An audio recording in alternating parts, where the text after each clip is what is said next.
Salut à tous, bienvenue dans l'Antre. On se retrouve aujourd'hui pour la présentation d'une réplique qui date d'il y a déjà quelques années. Je ne vous l'avais jamais présenté en vidéo, mais une review existait sur l'Antre, le blog. Il s'agit du MAS G1 de chez Western Arms.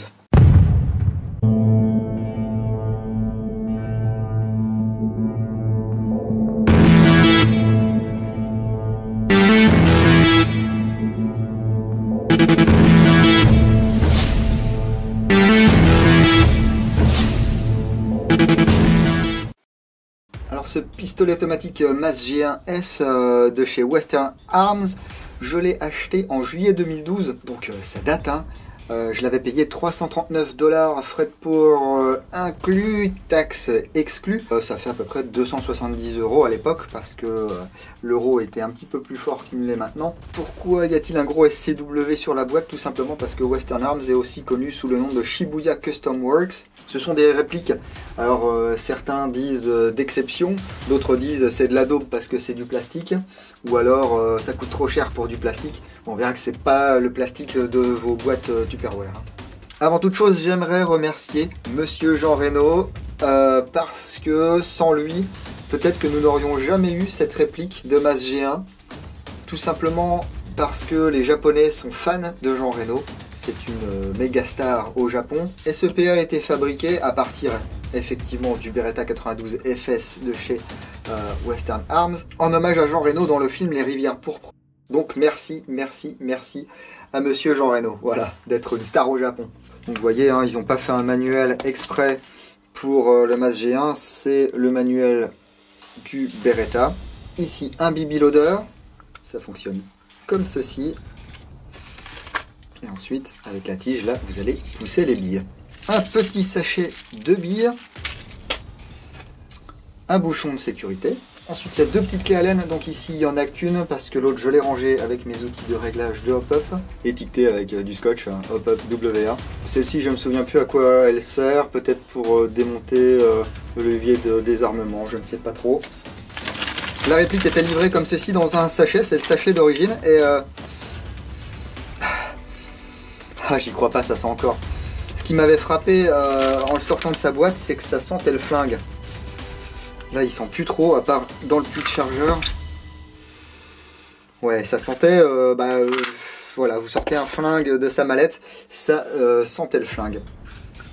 Mais pourtant, c'est du plastique. Bon, ça pèse 1030 grammes, hein, donc ça fait le poids quasiment du vrai. Hein. Qu'est-ce que c'est que ce PAMAS G1? Donc je vous l'ai dit, hein, pistolet automatique, manufacture d'armes de Saint-Étienne, modèle G1, fabriqué sous licence Beretta. D'ailleurs les premiers étaient fabriqués en France mais avec des pièces provenant directement de chez Beretta en Italie. Il a été mis en service en 1989, déjà dans les unités de gendarmerie, puis dans l'armée de l'air, puis dans l'armée de terre. Il y en a eu 100 000 de fabriqués et il faut dire que ses débuts n'ont pas été de tout repos, hein, sachant que ce pistolet automatique a également été fabriqué sous licence aux États-Unis, donc le modèle M9. Eux, ils ont eu des petits soucis de bris de culasse. En France, il y a eu quelques incidents, certains incidents assez graves, avec eh bien, une glissière qui partait vers l'arrière, qui n'était plus stoppée parce qu'il y avait une usure du levier de désarmement. Donc Giat a modifié l'alliage de certaines pièces, et tous les MAS G1 qui ont été fiabilisés, enfin du coup ils ont été sécurisés, se sont vus frapper une lettre S après la mention MAS G1, mais on va voir ça dans quelques instants. Ici on a droit à une finition heavyweight carbon black. Donc la réplique en entier est en ABS, mais bon c'est de l'ABS mélangé à des particules métalliques. Ce qui fait que vous avez un rendu qui est magnifique. Alors là avec l'éclairage artificiel, je ne sais pas si on peut bien se rendre compte. De toute façon la review écrite est disponible sur l'Antre depuis quasiment le début, hein, étant donné que j'ai acheté cette réplique en 2012. Ici on va avoir des plaquettes de crosse estampillées MAS, et ça c'est vraiment génial.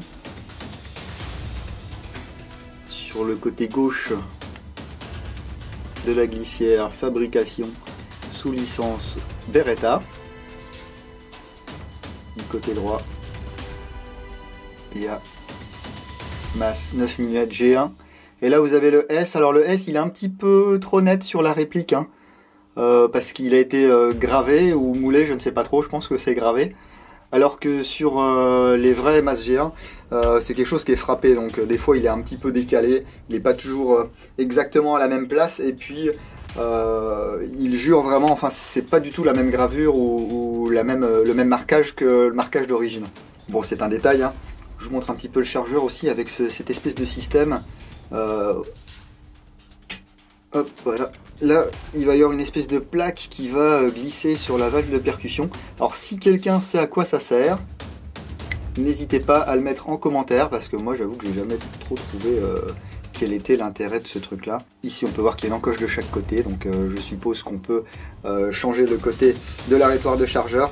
Ce sont des chargeurs 24 billes, 24 plus 1. Et alors, autant la réplique est chère, autant les chargeurs sont très chers, comptés entre 60 et 75 $ pour un seul chargeur, donc c'est vraiment pas donné, hein. Comme ce sont des répliques japonaises, donc répliques en plastique, vous l'avez vu, même si c'est du heavyweight, on vous conseille d'utiliser du HFC 134A, donc HFC 144A chez nous. Voilà. Donc au niveau du kick, pas des kicks de mulet, hein. Mais voilà, ça donne quand même quelque chose de sympa. Si vous voulez mettre de l'ultra air là-dedans, mettez de l'ultra air, mais il ne faudra pas vous plaindre si vous cassez tout, hein.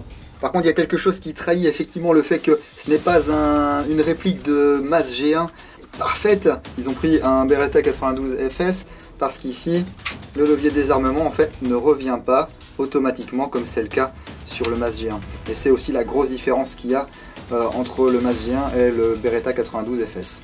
Mais bon, c'est pas très grave, hein. On a droit aux organes de visée classiques, hein, avec donc les points blancs. Et ici, le U blanc.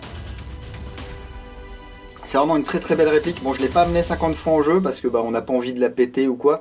Elle est un petit peu usée. Je l'ai amené, je sais pas, 5 ou 6 fois en jeu. D'ailleurs, si vous vous souvenez de Jay, Jay qui jouait beaucoup en snipe, un coup en forêt, je l'ai sorti avec ce PA à une quarantaine de mètres, donc j'étais assez fier de moi. L'habit est venu se loger dans sa guilly, quoi, mais il a bien vu arriver. Donc c'était bien fun. Ici, vous allez avoir une attache de dragon. Toujours sympa pour pas perdre une réplique à 270 € sur le terrain. Et puis, bien sûr, je vous ai dit que c'était une réplique qui était en plastique, mais il y a quand même pas mal de pièces. Donc ici, le levier de désarmement, l'arrêtoir de chargeur, la détente, ici la gâchette, le levier aussi de démontage qui sont en métal, hein. Donc pour le démontage, on va appuyer ici, vous balancez, hop, la pièce de verrouillage vers l'avant, ça vous permet d'ôter la glissière. Ici vous arrivez sur la mécanique. Ce qui est rigolo sur ces répliques, c'est que vous avez vraiment un petit percuteur, c'est à dire qu'ici ça va taper, et devant, je ne sais pas si vous pouvez le voir, mais ça vous actionne le percuteur. Ici on peut enlever la tige guide, le ressort récupérateur, et puis le canon interne, canon externe. Bon, vous voyez, c'est un petit peu gras. Là c'est pareil, on a une finition qui n'est pas anodine, hein, c'est toujours du plastique, mais là on va avoir du métal. Et puis ici également du métal.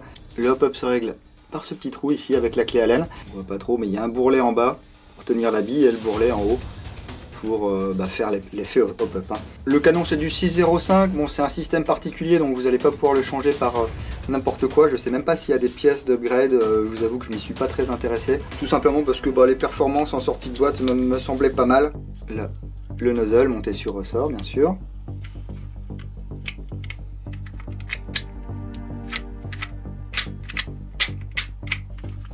Voilà. Bon, ça peut paraître un petit peu mou, hein. Même en double action, on est loin du vrai Mas G1.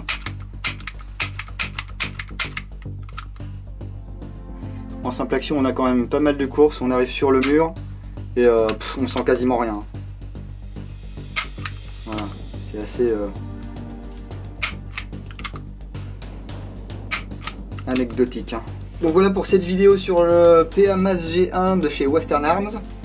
Édition Les Rivières Pourpres, donc en finition Black Carbon. Une fois de temps en temps, je vous ferai une vidéo comme ça d'un vieux truc, une réplique que j'ai acheté il y a plus ou moins longtemps, mais que j'ai pas présenté en vidéo. Ici vous avez les tests de tir et puis la review écrite complète qui est disponible sur l'Entre le blog depuis de nombreuses années. C'était une review écrite qui avait beaucoup de succès sur France Airsoft avant que j'enlève tout de là-bas. Bon bah tant pis, hein, allez sur l'Entre. Et puis bah moi je vous dis à bientôt dans l'Entre du Dingo. Bise.